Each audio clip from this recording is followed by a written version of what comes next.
Hey, welcome to Repetition and Contrast.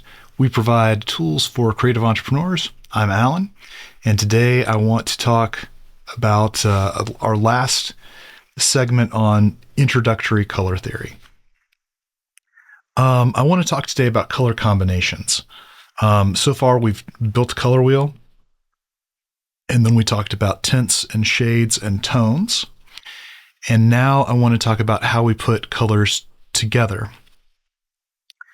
There are a handful of, relationships that are pretty straightforward for you to know about. The first one that I think you should know about is just monochromatic color. It's not represented by any of the color wheels on this page that we're looking at. The idea, as simple as I can make it, is that you're going to deal with one color and you're going to deal with tints, shades, and tones of that single color. It doesn't mean that you're only allowed to use one saturation level of the color. You're going to use all of those variations in order to make the color work out. We do this a lot in Photoshop or in video production by making the source file black and white, and then we put a color over top of it. And then we drop that into some sort of blending mode, and then we have all kinds of options available to us. The second color combination I want to make you aware of, probably the most commonly used one, is something called complementary colors. Complementary colors are directly across from each other on the color wheel. And this makes it so that we have colors that are as contrasty as possible. One of the big things we're always trying to do when we're developing our work is we're trying to shoot for this maximum level of contrast in order to make things interesting, understandable, and engaging. Now, when we're using a pair of colors like this, though, the thing that I want to warn you about is that what you really want to do is pick one of them to be the maximum saturation and then do tints, shades, and tones of the other one. You can have tints, shades, and tones of the one that has maximum saturation as well, but the important parts of the image should definitely have more saturation than the rest of it. That's what allows it to pop forward, and that's going to be true for all of these color combinations. The next color combination that I have for you to see here is called analogous colors, colors that sit next to each other on the color wheel. Analogous colors tend to look a little bit like monochromatic colors, but it's just a little bit more variation, and therefore a little bit more interest can be developed. Triadic colors are thirds apart on the color wheel. In this particular instance, I'm showing you secondary colors. They could be primary colors. They could be in between the two, but colors that are thirds apart on the color wheel, triadic.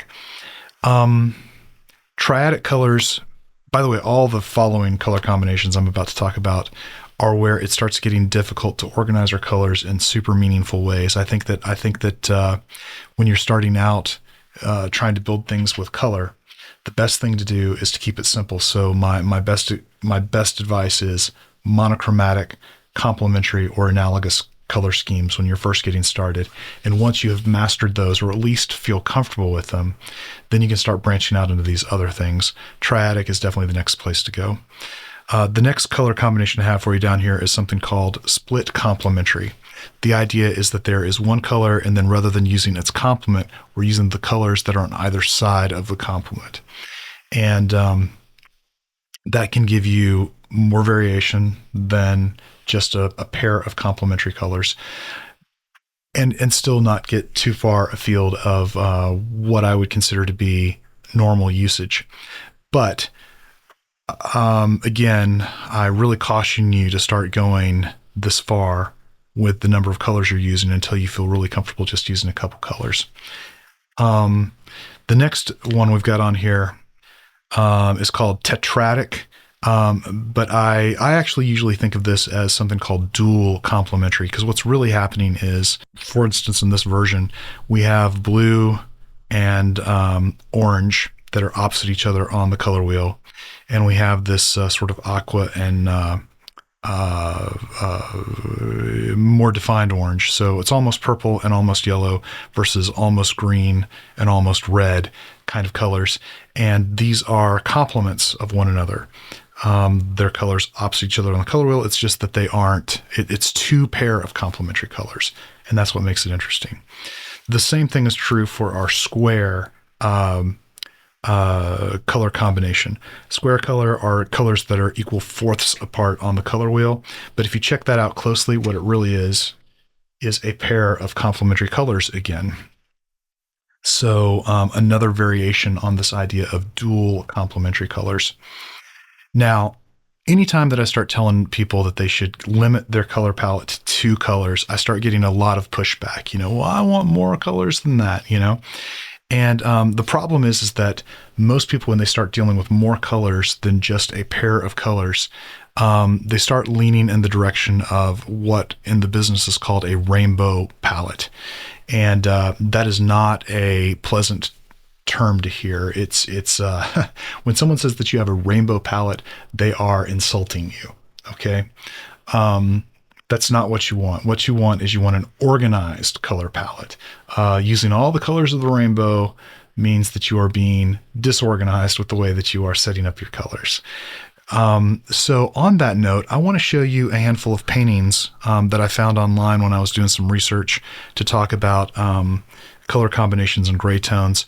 I found these at johnlovett.com. I don't know anything at all about John Lovett, but I think his paintings are beautiful, and I think that some of his tutorials about watercolor painting especially are beautiful, and you should go check him out. But here's the scoop. All three of these paintings are done with nothing but these two colors plus tints and shades of those colors. And what he's doing to generate tones is he's blending the two complementary colors together in order to get to a gray that's in between it. And then he's adding white or black to that gray in order to get variations on the gray. And to make that point as clear as I possibly can, I actually built a digital square representing his red and his green, and I stuck them on top of each other. And that created this color that's in the center, right? The way that I blended them digitally, by the way, is by dropping it into something called the multiply blending mode. And that way you can really see how that works.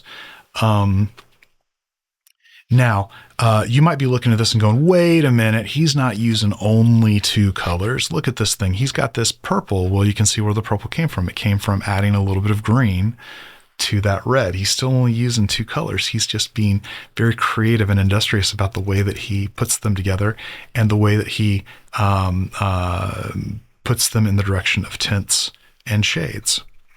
Here are a couple more of his paintings. This one he did with this pair of colors, and these two he did with this pair of colors. Again, I've got to say, I think that he's just doing a glorious job with this. Now, I will admit that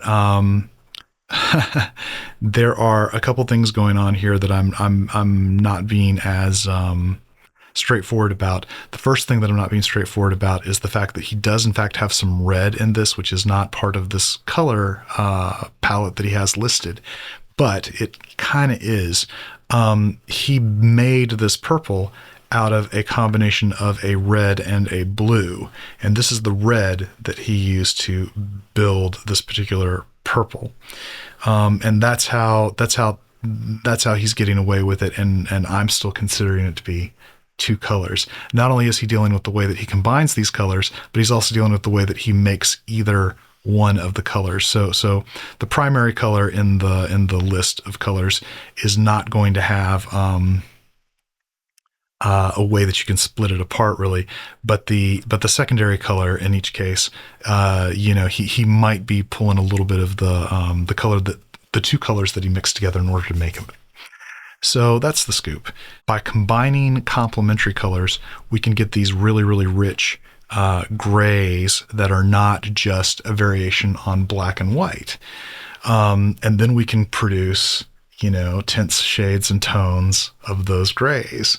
And that creates this enormous range of variation in our color combinations. So when I start talking about limited color palette, please understand that that doesn't mean that you are limited to two pure hues. You're not limited to two colors that are perfectly saturated variations on these colors. You have this incredible range of stuff that you can do when you only have two colors, but as a result of only using two colors, everything feels tight and nicely unified. All right, next week we're going to begin building some images by either tracing or looking at objects that we're going to try to build as designers in order to really get more comfortable with the tool that is Adobe Illustrator. And I can't wait to show you how those tutorials work.